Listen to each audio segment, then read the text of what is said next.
and He indeed will reward you. This is Daniel Henderson with Strategic Renewal for OneCry.com. Every day, we go about our lives driven by routine, our vision clouded by the very normalcy we take for granted. Countless victims of human trafficking walk among us, invisible. It's time to open our eyes. The Blue Campaign provides a unified voice for those who combat human trafficking, whether it's forced labor, domestic servitude, or the sex trade. Learn what you can do to help by visiting dhs.gov/Blue Campaign.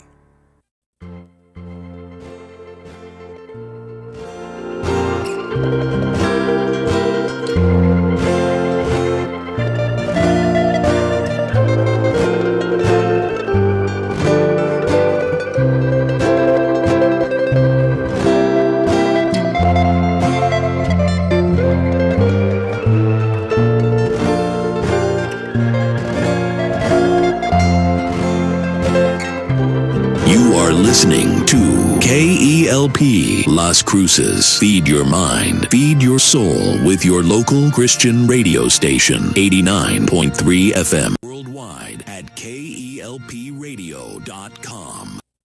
915 Talk is a production of Desert Voice Media. You can visit desertvoice.media to learn more. 915 TALK. The world is looking at El Paso. What will we say to the world? From the KELP studio in El Paso, this is 915 Talk. And now your host. Good afternoon, beautiful citizens of the borderland. This is 915 Talk, and I'm your host, Andy Frecka. And on this beautiful April 23rd, year of our Lord 2025, we are broadcasting live from the heart of the world's largest borderplex. We're here at the KELP radio studio in El Paso. And Mac Daddy Del Norte, how you doing today? Yep, I'm doing good. How about yourself, Andy? As I always say, I am running out of superlatives to fully describe yes. the great life I am leading as I am learning to love the borderland community that you and I both call home. That's right. But Mac Daddy Del Norte, I have a question for you today. All right, go for it. So you strike me as more of a central / northeast / east El Paso kind of guy. That's because I am. Oh, Central, northeast / east. Yeah, El Pasoan. Mac Daddy Del Norte. Yes. Have you ever passed like on I-10 West? Uh-huh. Have you ever gone past like Executive Center? Yeah. Like have you been out on the west side of El Paso? Yes, definitely. For doctor's appointments, college at UTEP. Oh, gotcha. Yep. Oh, so UTEP is west side for you. Yeah, definitely. Okay, gotcha.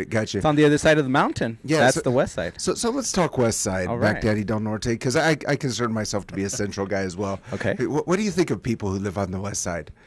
What do I think of them? Oh man, way to put me on the spot. Nah, just kidding.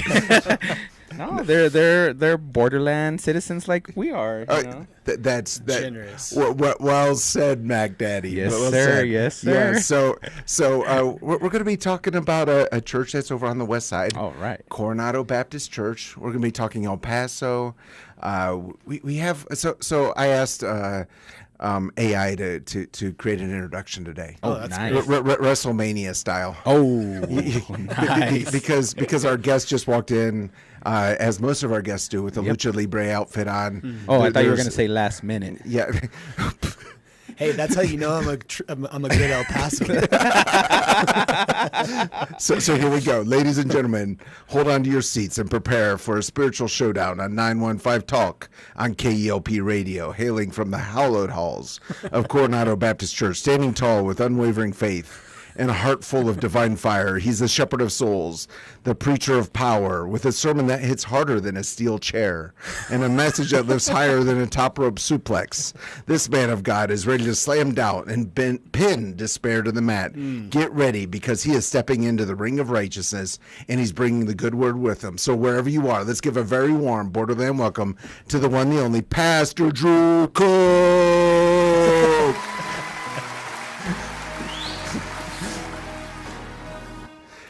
Pastor Drew, welcome to 915 Talk. Thank you so much. That was epic. Yeah, well, I believe that each and every one of our guests are unique expressions of an endlessly creative God, and we need to celebrate each other. Well, and I'm happy that AI was able to assist in getting you there for sure.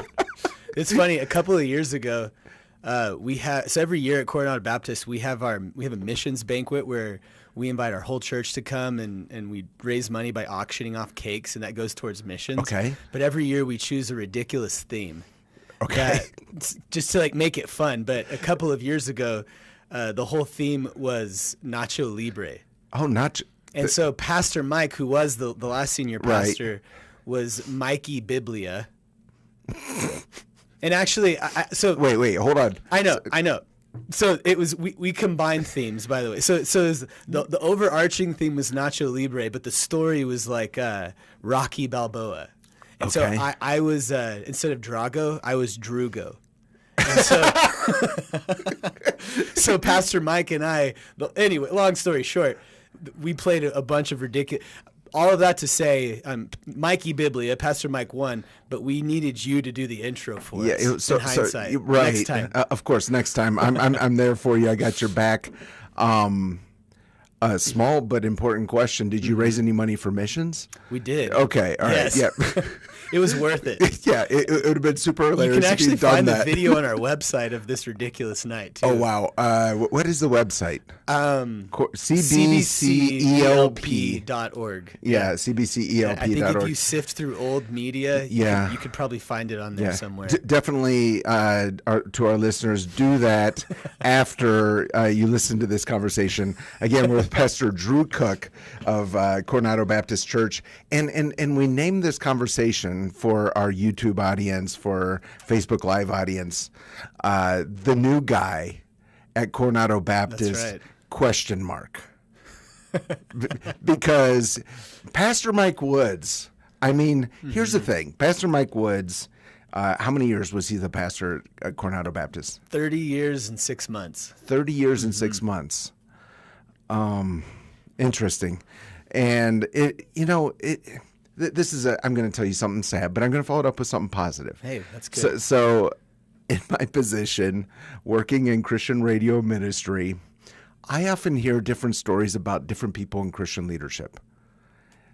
They're not always the best stories. Is that your point? Yes, I didn't want to say that, but that is exactly my point. Mm-hmm. I never heard anyone say a single bad thing about Pastor Mike Woods, which is kind of impressive, because if I were the pastor of a church for 30 years and 6 months, there would be so many stories of, like if I were trying to raise money for missions and I came in a Lucha Libre outfit and then raised no money. Yeah.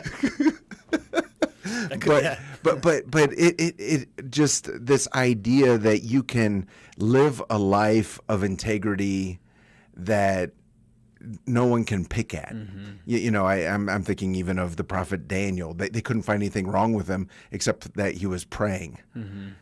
And so Mike Woods, what a legacy. Mm-hmm. In Coronado Baptist Church, what of course, what a legacy as a church. Mm-hmm. Now, you grew up at Coronado Baptist. Yeah, I actually grew up at First Baptist Church. Okay. Yeah, so I was. So this is like confessions of Pastor Drew. That's right. Yeah. So I'm finally able to get this off my chest in front of everybody. No, but for all of our FBC listeners, they're like, "Hey, he didn't grow up at CBC. We remember him when he was a little boy." Gotcha. No, so I started going to Coronado Baptist when I was a senior in high school. Okay. And it was funny enough, the woman who I'm married to now, she was just the pretty girl I went to school with. Right. I found out after going to school with her for a while that she was a Christian, and she invited me to go to Coronado. And after years of me saying, no, we need to be faithful to First Baptist through thick and thin, all it took was for one pretty girl to invite me to Coronado, and I said, okay, I'll come right on over there. Oh. So I grew up at First Baptist Church, born in El Paso, lived in Tennessee for a while, but moved back when I was about to start 6th grade. Mm-hmm. And so my whole life I was an FBC kid, Pastor Levi Price, another long. Okay.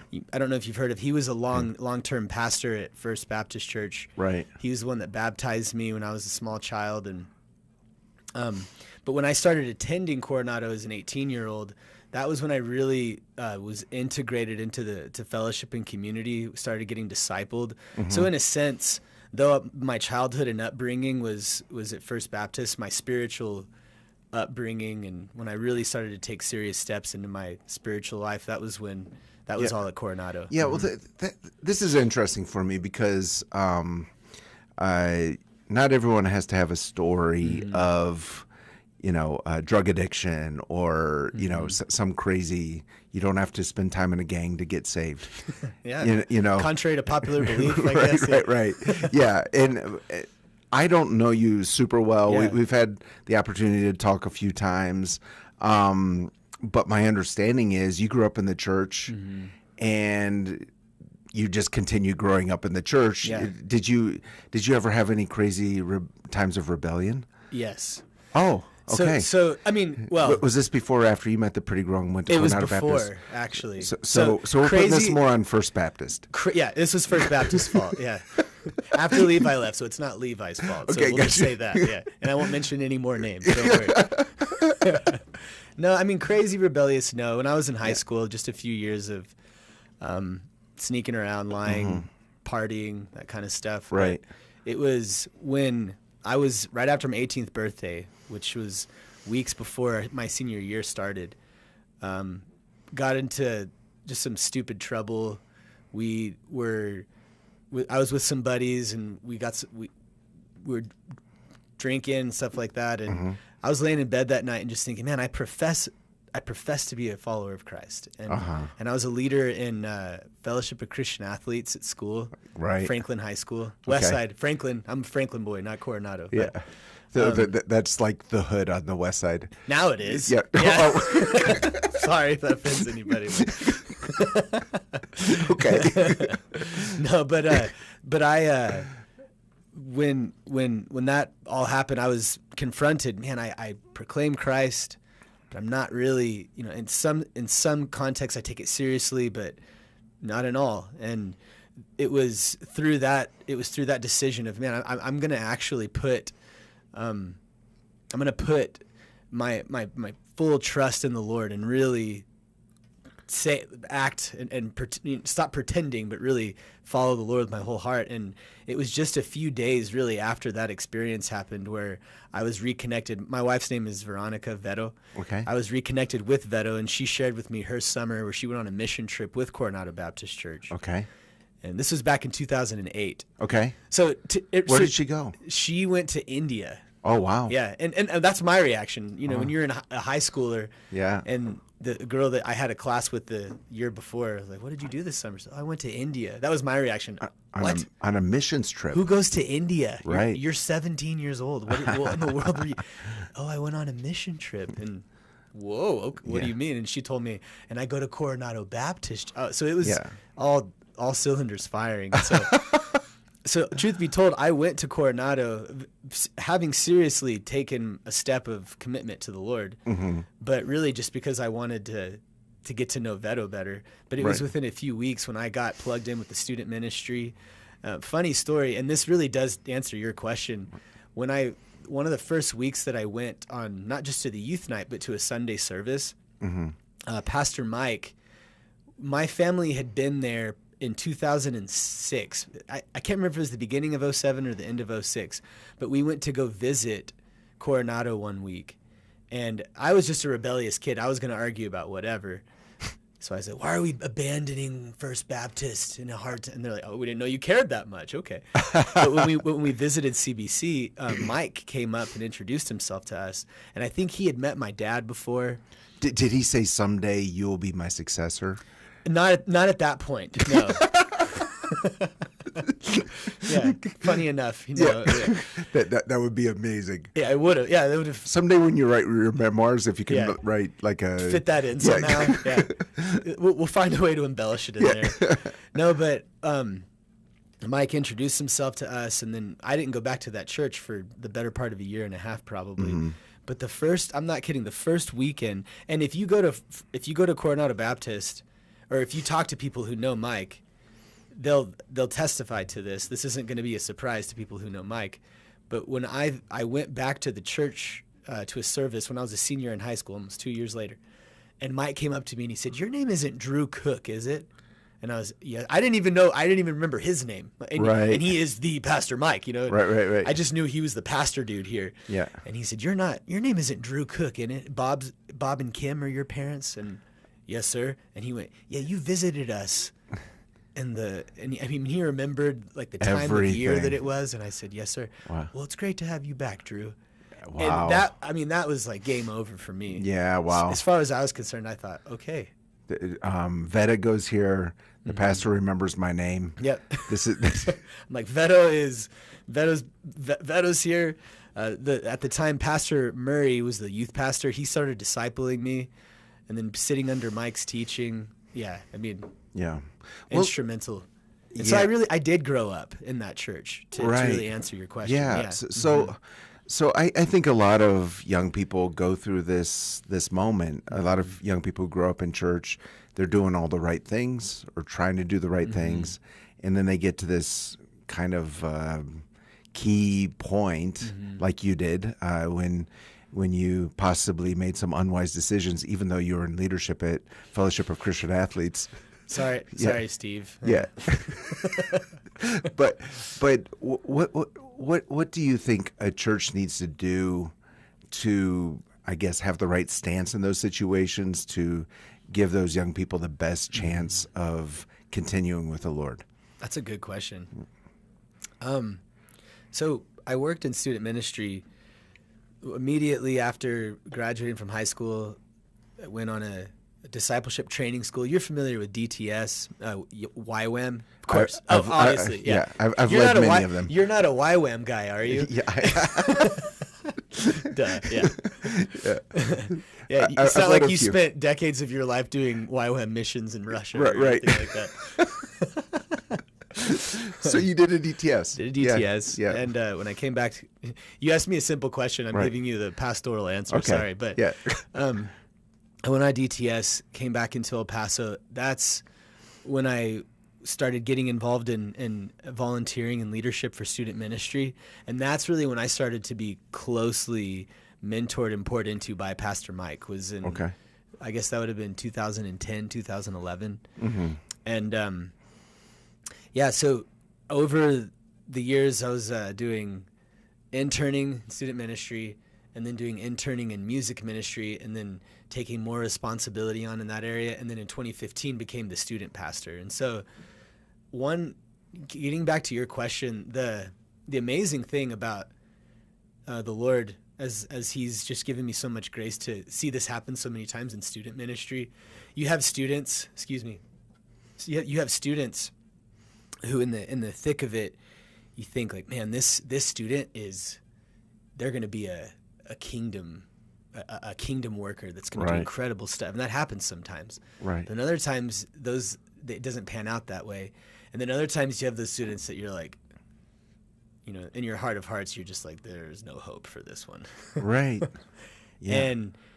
And what I've been blessed to see happen, even since I've taken over the senior pastoral role, it's been a blessing that there's been a good number of people who have reached out, who've said something like, hey, Drew, just a couple of weeks ago, a young man comes up to the church, and he's a police officer in El Paso now. He goes to a church on the east side of town, and he was asking if him and his unit for the El Paso Police Department could use our gym at the church to have an event that they wanted to do.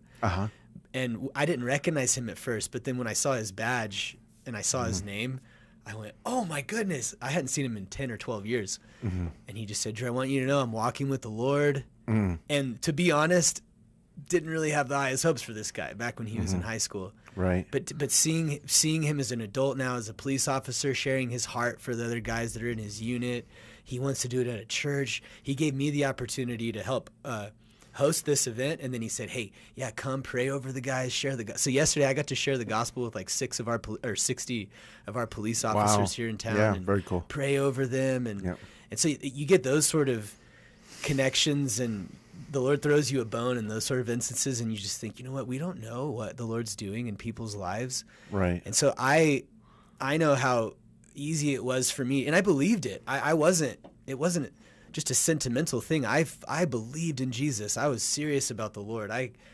don't remember a time in my life where I wasn't in full belief. Mm-hmm. But there was certainly times in my life where I was rebelling against what I believed in and just doing what I wanted to do. Right. And so in working with students, I've had a lot of opportunities working with students that I'm like, man, it seems like you really believe these things, but you're just sort of diverting to what you just want to do right now. And so I think I won't lie. There's times when I don't necessarily think that clearly about it, but I do think that there's been a lot of opportunities that I've had with students and young people, and I see that happening, and God has been gracious enough to give me grace in those areas and to be like, okay, I know how I was when I was in high school. Right. It's interesting what you said. You said, it's basically and believe the truth, but your actions aren't following you're it. Just doing what your flesh wants. Right. Yeah. And the other word you use is mentoring. Pastor Mike mentoring you. Did you see that as being just plugged into a program at the church, or was that just a lifestyle? Lifestyle. Yeah. So, at our church we do, and we have, as long as I've been there, we've had very structured programs and very practical ways that you can get involved in discipleship or mentorship relationships with people. Like you can go on our website and sign up for discipleship. That's something you can do. But no, the ways that I've grown the most, and then the people that God's given me the blessing to pour into and then walk alongside and then see grow are the ones that I'm just living life with and going through whatever I'm going through with them. They're going through whatever they're going through, involving me. Sure. Yeah, and I think it's also good what you said, that we aren't very good at predicting what somebody's going to become. And I'd like to talk a little bit more about that. First, we're going to go into a break. This is your daily reminder that 915 Talk is a production of Desert Voice Media. And to listen to this conversation or any previous 915 Talk conversations, you can go to the website, desertvoice.media. That's the website. You can also join financially if you believe these borderland conversations are important to our region. Again, we're with Pastor Drew Cook, the new senior pastor at Coronado Baptist Church, relatively new, and we have a lot more to talk about, but first we're going to go into this break. Do not touch that dial. We'll be right back. Don't touch that dial. 915 Talk is listener supported and is a production of Desert Voice Media. That's right. It's people just like you who make this program possible. Together with Desert Voice, you can learn how to better serve our neighbors and pray for our community. To become a Desert Voice Media partner, you can visit desertvoice.media. That's right. That's the website, desertvoice.media. Take a look and join us today in reaching our borderland for Christ. 915. Testify.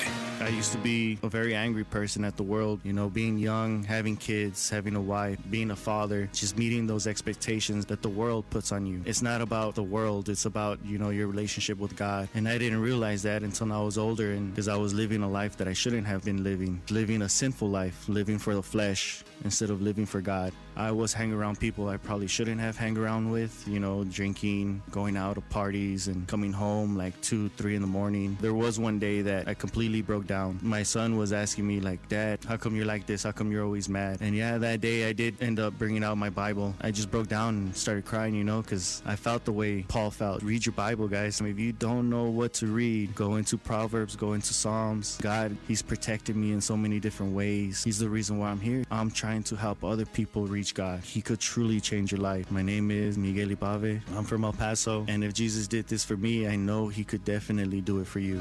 And they overcame Him by the blood of the Lamb and by the word of their testimony. KELPradio.com. We're back. You're listening to 915 Talk. And we are back. You're listening to 915 Talk. Today we're with Pastor Drew Cook of Coronado Baptist Church. We were talking about just how when you're mentoring someone, you never know what the result of that's going to be. Now, you kind of went through this key moment in your life at Coronado Baptist Church, and you kind of went into this very natural progression, from what I understand, of ministry in the church. You mentioned interning. You were the worship leader. Is that right? Yeah. Okay. So why are you laughing? No, so I'm laughing because when people will ask me the question like, oh, well, when did you, or how did you get into ministry, or when did you get into ministry? Yeah. How did you feel called to? How did you know that you were going to be the next pastor? And that's it's a loaded question for me to answer, because the truth is that it was never my plan. But I started coming to Coronado Baptist Church as a high schooler, and then just and that was my church. And so I kept attending the church, and then the people that I was living life with and walking alongside, and I was being discipled by Murray, who was the student pastor at the time. He just invited me to come on the leadership team. I mean, I was a college student and happy to help. And right. Well, I find this to be so interesting because it's so normal and so natural to see someone discipled in a church, mentored in a church, and then move into leadership in the church. But it very rarely happens that way. Why do you think that is? Well, I think it's because people don't take 2 Timothy 2:2 seriously. Okay, tell me about that. Paul says, this is my life, it's one of my life verses, but Paul is telling Timothy in this pastoral letter, giving him instructions on how to lead the church. Paul tells Timothy, hey, what you've heard me say to you in the presence of many witnesses, entrust to faithful men who will be who will be able to teach others as well. So Paul tells Timothy to find faithful men who will teach others the things that Paul taught Timothy, namely everything that's associated with gospel ministry. And so Paul walked through life with Timothy and just took him alongside. I mean, he circumcised him so that they could have better interactions as they would go into for crying out loud. That's crazy. I've never done that with any of my guys before. Yeah. I feel like we need to clarify that wasn't something you did at Coronado Baptist. No. That's not. Yeah. For all of our listeners, just go read Acts chapter 16. That's what I'm talking about. Yeah. 2,000 years ago. Yeah. Not in the past 15 years. For sure. Yeah. But they had this relationship. Yeah, and I think Jesus, what did he do in his one of the greatest books that I'd recommend everyone to read is Robert Coleman's The Master Plan of Evangelism. And it's not a book about evangelism, it's a book about disciple making. And all it does is it just follows closely 8 principles from Jesus' life about how he basically commissioned, took alongside, showed, delegated, followed up with, gave responsibility to, and then ultimately let them go, and of all nations. And Paul is talking about Timothy in 2 Timothy 2:2 about making disciples. And I think, going back to Mike and why you talk about the natural progression, I didn't even know this at the time when I first started going to Coronado Baptist, but the thing that was most attractive about that church to me is because the fellowship and community that I witnessed and sensed is real, because it was all because of this culture of intentional disciple making that was taking place in the church. And so the people who were friends and who were ministering to me were doing that intentionally because they were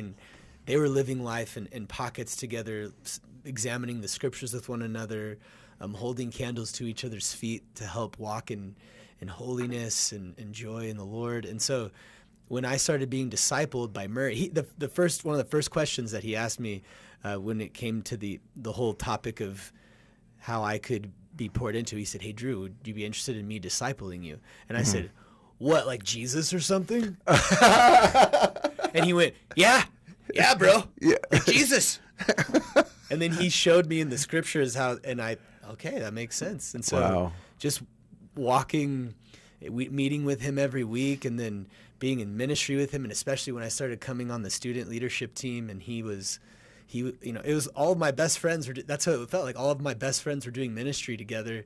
Murray was our leader, and we were just living life with him. And we were all benefiting and having a ton of fun, but learning how to do ministry and learning from Murray. And Murray learned how to do that from Pastor Mike, who learned how to do that from a guy named Herb Hodges. Okay. And then Mike for 30 years. In 6 months.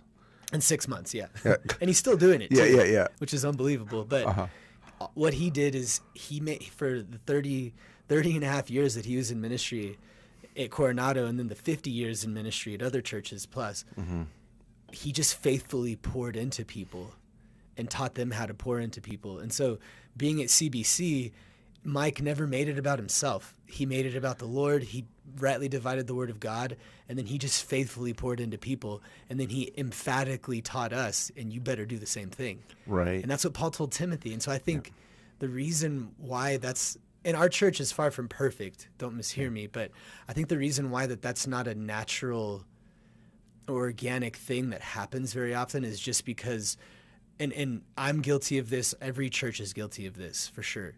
I think the more burnt out I get, the more stressed out that I get in ministry is when I'm caring more about the activities, the programs of our church, and just making sure that we're meeting all of these different metrics and responsibilities, and I get away from just pouring into people. But that's what Jesus did. He just poured faithfully into people. And if we do that, when we, if we're faithfully pouring into people and we get out on the highway and God forbid we're hit by a bus, but there's a group of people who are left behind that are like, okay, let's just keep on doing what that guy did. Right. And teach them to do the same. Absolutely. And speaking of getting out on the highway, we have Charlie One on the phone. Yeah, we set that one up for you guys. Yeah. Charlie One, what are you seeing out on the roads today, and how are you feeling? Well, I'm battling went to the doctor for the second time today, but I'm just battling a lot of cough and it's congested and everything. But God willing, just trying to pull through it. But speaking of congestion, a lot of congestion here, but I see here on I-10 at Lee Trevino, Loma Land area, there's a lot of congestion on the gateway, and that's because of two things. Gateway West and Loma Land entrance ramp closed there, and Gateway West and Lee Trevino with the entrance ramp closed. What that does is, since the traffic can't get on the freeway there just a lot of stacked up traffic there on Gateway West, Loma Land, Lee Trevino area. Now, aside from that, I'll get to the crashes going on the east side. This is a busy intersection, Yarborough and Montana. We have a crash here, Yarborough and Montana. Northeast, Sanders and Dyer, we have a crash. West side, Donovan and Sunset on a crash. So caution at these locations. We're going to have some PD activity working that. And Andy, back to you. What are you seeing on Copia, Charlie One? Because yesterday they had it blocked, and I had to go on a big detour on my way home. There was a crash. I'm trying to remember what. There was an accident there, I-10 West at Copia. Yeah. But and that was on the westbound side. That what I remember. No, it's construction. I'm just worried that this is going to go on and on. It's between I-10 and Montana. Let's see, between I-10 and Montana. On Copia. That's on Copia itself? Yeah. No, going north. Going north on Copia? Yeah, yes, sir. Yeah, I haven't received notification. I'll get to TxDOT on that. Yeah. They haven't sent me anything on Copia, so not. I'm really worried, Charlie One. Last night I was having a hard time sleeping because sometimes these projects take longer than what we'd like.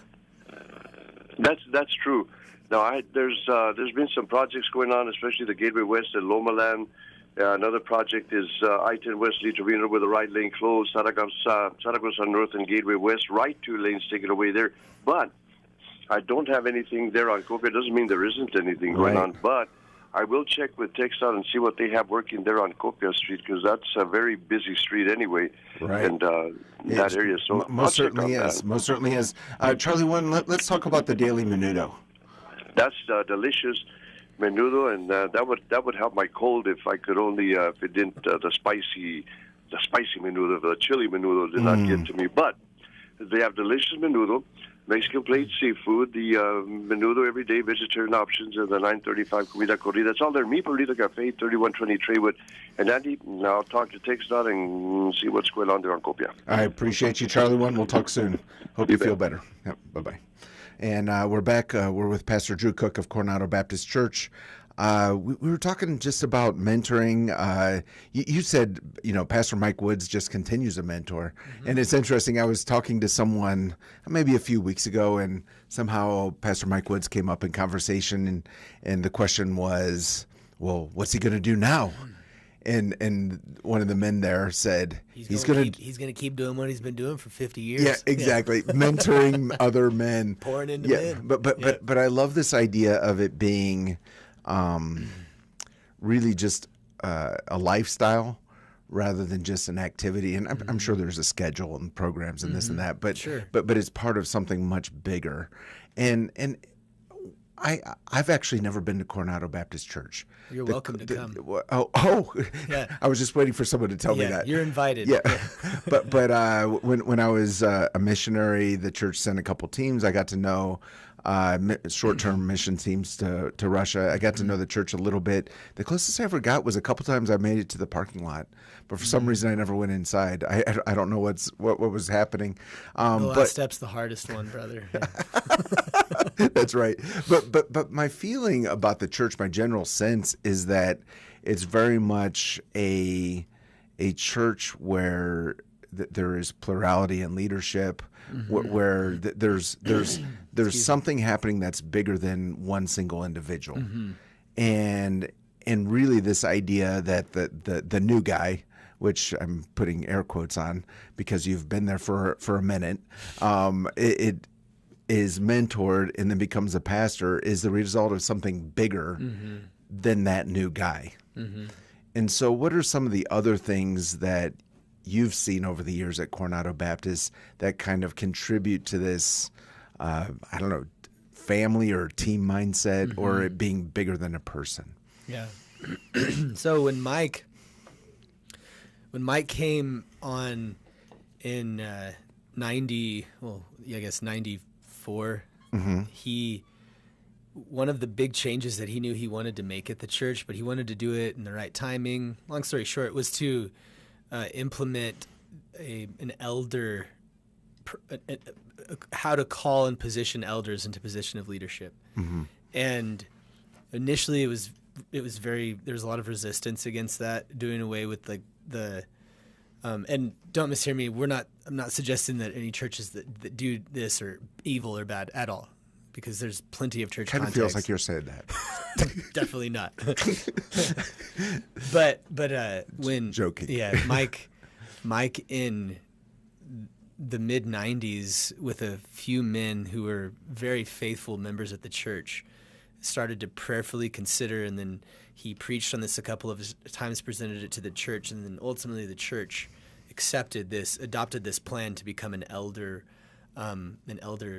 ruled or an elder overseen church. And so that has been a process that it was a process that took about 4 or 5 years to really get off the ground, to get going.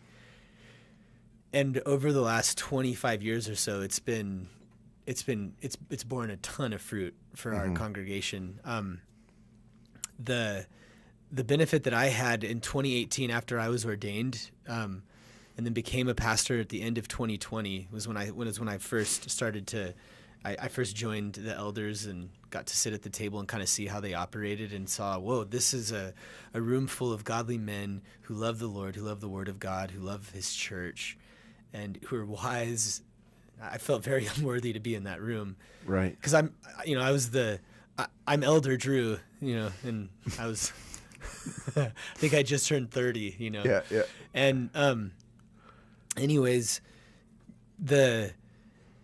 one of the greatest through this whole process of transition and everything, and it has been, by God's grace, this transition has been one that my wife and I, Veto, we feel very spoiled and very blessed, and the Lord's been so good to us. But one of the greatest, I guess, assurances that we've had and reasons for confidence that we've had through this whole process is the fact that I'm not stepping into a role that's unfamiliar, and I'm also not stepping into a role where the buck stops, where I have full 100% responsibility for setting a trajectory and steering the ship. Right. I get to share the load with 7 other men. Right. Who have had decades of experience in helping co-lead Coronado Baptist Church. Right.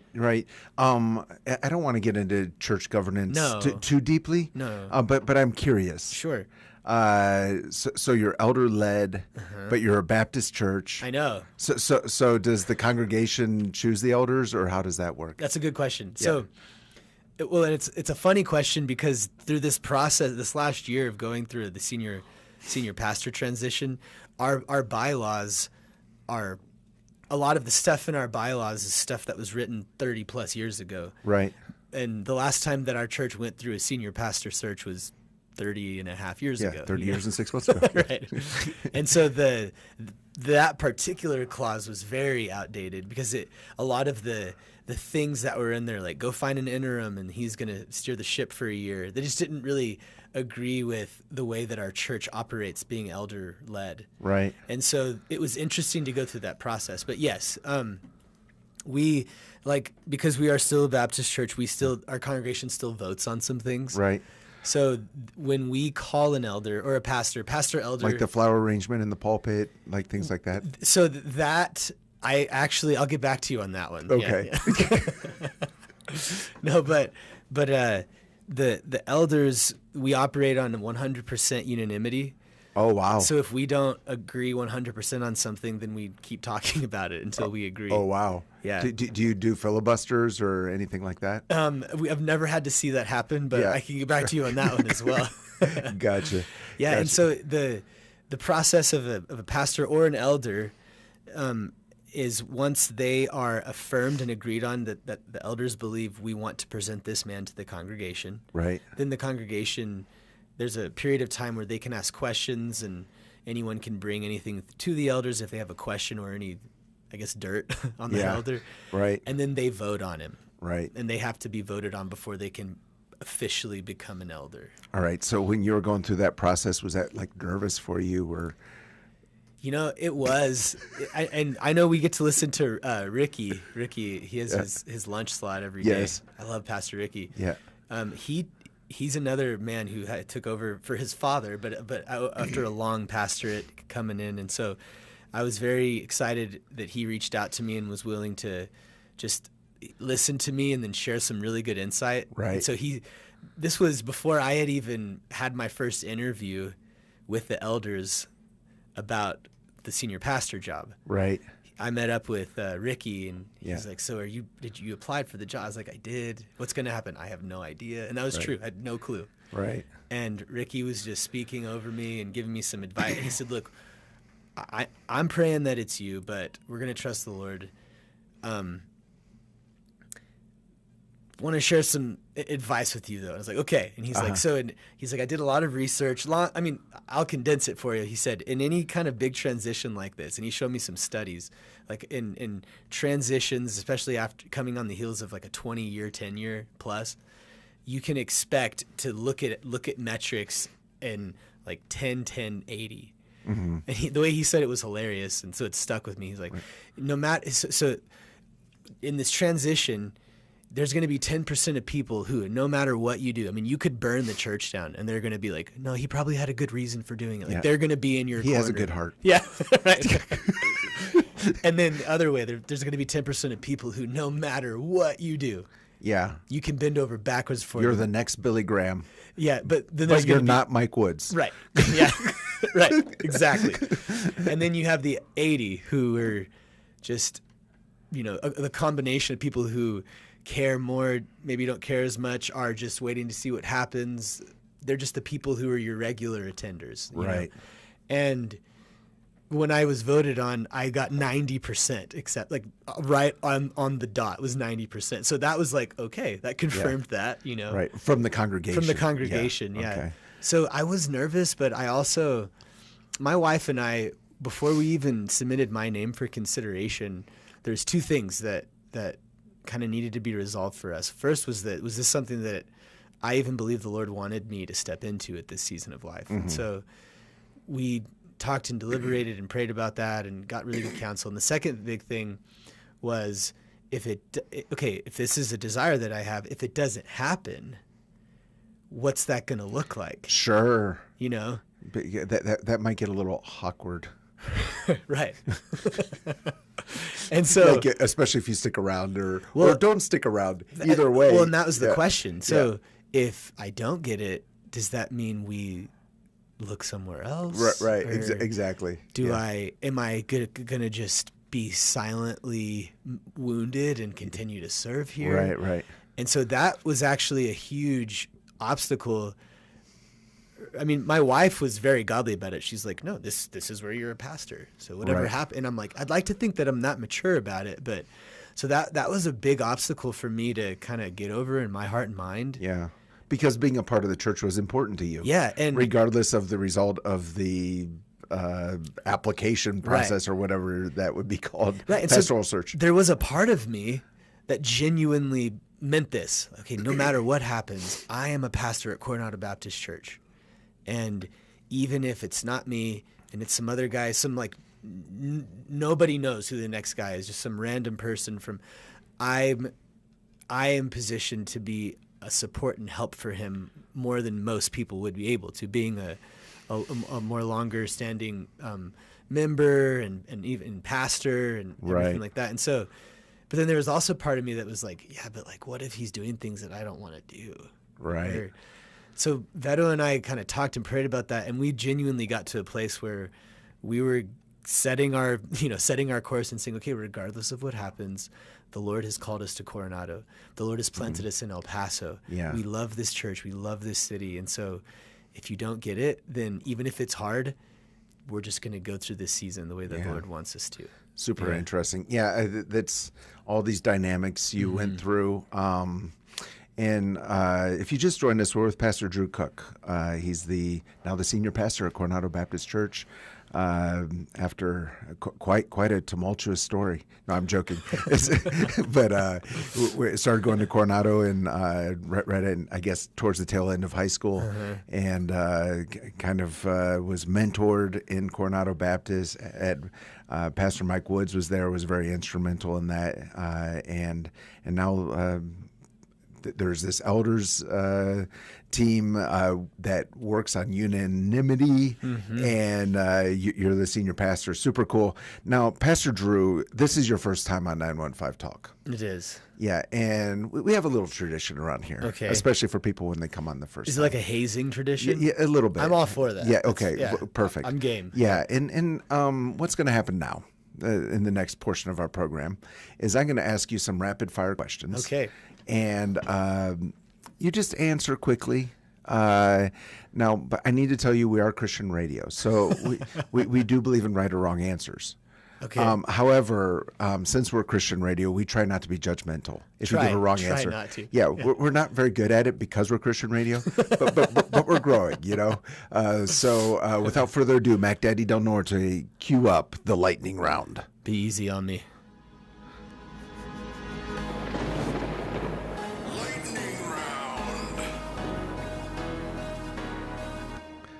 First question, Pastor Drew Cook of Coronado Baptist Church, is a culinary question. It's a question that, as a true son of the borderland, you've been asked thousands of times in your life when you go out to eat. The question is, red or green? Red. No. So I have the ability to decide what's the right answer on that. So it's fine that you said red. The next question. Next question. Where is your favorite place to answer that question? Julio's. Julio's. Oh, that's pretty good. Yeah. I had to be careful with that one. Why? Oh man, I need to keep my mouth closed, don't I? Why? Well, there's a lot of, excellent Mexican food in El Paso. Okay. Well, that brings up the next question, this is the true test of who you are as a person. Chico's Tacos, yes or no? I'm so sorry to El Paso, but no. No. Okay. Wow. Okay. But I've given it a fair shot. You've given it a fair shot. I have, okay. Yeah. and I can appreciate it. I know that I was having that debate with a couple congregants yesterday. I was like, look, I get it. I know why people love it so much, but it made me sick one time, and I've tried it so many times, and I just can't get it out of my mind. It's so interesting. Chico's Tacos is kind of where El Pasoans have to draw a line, but the people who love it. Yeah. They absolutely love it. I need to give it another try. I haven't been here long enough, and when I went the first time, I didn't know what to do. I did not know what to do. I need to have someone take me and show me the ropes, and I'm going to give it a fair shake. And I had that. Yeah. I'm telling you, I gave it a chance. I really did. Right. And it's just not. It's not for everybody. It's not for everybody. But it is for El Paso. It is for El Paso. That's absolutely true. And I love that it's an El Paso staple. Right. Okay. Next question is, let's say you have a friend who comes and visits you. They've never been to El Paso before, and you really want to impress them with El Paso. Oh my goodness. And so you don't put them up at the Motel 6 like you normally would. Right. They're staying with your family. You have your special guest room. I don't know what you're doing here, but it's you're working hard to impress them. Where's a place that you take them in El Paso that's not a restaurant? That's not a restaurant. Yes. I would take them. Well, I love to drive them over the border highway. And be able to show them UTEP and Anapra in Juarez. Right. And then we'd probably, I love to take them around downtown, all the renovations that have happened there. Yes. So maybe we could, if I had a good budget, my wife and I ate here one time, unbelievable, but we broke we broke the bank a little bit. But I would take them to the Plaza. Okay. Because that's a beautiful hotel. Right. And then probably right after the Plaza, we'd go to El Paso Chihuahuas game. El Paso Chihuahuas game. I like it. Yeah.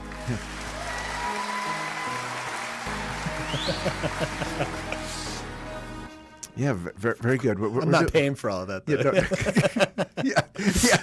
Yeah. I was shocked last year when I looked at El Paso Chihuahuas ticket prices. Yeah, you gotta. With our family, you gotta get the lawn seats. Those are the cheapest ones, and then you bring like blankets, and you get there early.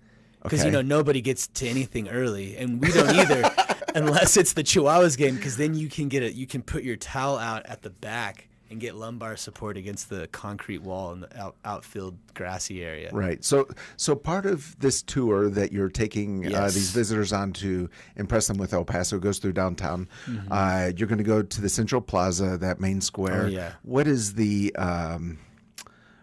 theme of the plaza? I mean, like the desert alligators. Is that what you're talking about? That is correct. Yeah. Okay. Yeah. Cool. Back, Daddy. Come on. Well, fun story. That's a wait.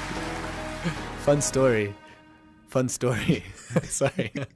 I'm not good at the cues thing. Yeah. The El Paso Chihuahuas. So my dad used to work with the Chamber of Commerce here in El Paso. Don't tell me they had Chihuahuas with the live alligators. Okay, so no, not with live alligators. No. No, so I was brainwashed growing up in El Paso to be 100% pro El Paso, which I love. So if anybody ever talks bad about El Paso, I'll be the first one to go and take up the defense for El Paso. That's so great. Yeah, I love El Paso. So, but my dad was real involved in the whole El Paso Chihuahua, in the Chihuahuas baseball team coming to El Paso. Oh, wow. Okay. But some of our listeners might remember when the team first came, we were given the task of voting on what we thought our new mascot should be. Okay. And one of the options was the Desert Gators. The Desert Gators. And I voted for that because the history. Desert Gators. Because of the history of the San Jacinto Plaza. I was like, wow. I thought that would have been great. But Chihuahuas has been such an awesome thing. There's so much. You got Chico. You have the little salsa dancing Chihuahua that dances on. It's been a more fun thing for minor league baseball. But I thought that would have been a more El Paso. Yeah, there's a lot to unpack there, but we're running out of time. I'm sorry. So I'm ruining the rapid stuff. No, you're doing great. This was a new fun tidbit for me. The El Paso Desert Gators. How many alligators are in the statue in the Central Plaza? Oh man, I've never counted, but I'm gonna. If I had to guess, it's a number that you could count up to, Pastor Drew Cook. I'm sure I could. Yeah, it's not like thousands. Well, I know it's less than 10 for sure. Okay, that is correct. Yeah, I'm gonna say 4. Is it 4? I'm gonna say 4 though. That is correct. Oh, come on.